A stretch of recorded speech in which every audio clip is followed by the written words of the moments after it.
there any update you might want to give us now that the train is there? At the moment, no.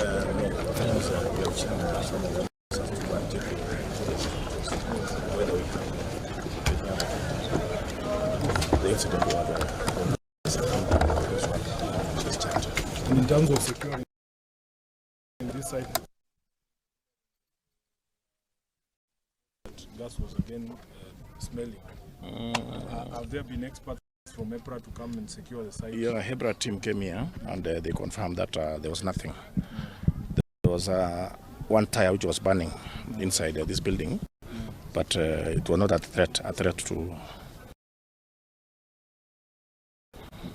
the security of the area. Yes. Okay.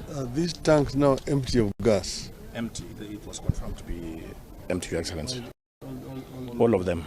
It was opened, and we even called members of the public to come here and confirmed. So from this site, where is the farthest victim from here? The farthest victim was it was along that stretch of the road that is heading towards Total Petrol Station. Along that is a road towards the station, something like 500 meters away from here. That is, the flame went up the fire. Yes, Your Excellency. The cylinder? Yes. Must have been a cylinder. These are bombs. Yeah. These are just bombs. Fire is they say is a good servant but a bad master. It was like a month on last night. LPG is a good friend, but it's a very bad enemy. It's a terrible enemy. I deal with LPG all the times. Yes. That's why, because we manufacture those cylinders. Yes. And the standards and specifications are very stringent, you know, and I don't understand how somebody can come and begin filling LPG in a place like this. This is basically committing suicide. This is suicidal. I mean, and you're not only to yourself, to the community around. It is completely unacceptable. It cannot happen in a civilized society. And the oil companies know this. I know no oil company will do an operation like this here. They will not, Vivo or Total will not allow this kind of thing. This must be a Juakali operation.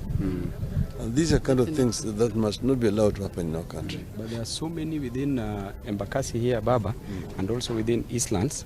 So it's something that should be really raised. There are so many like this, which is just a time bomb.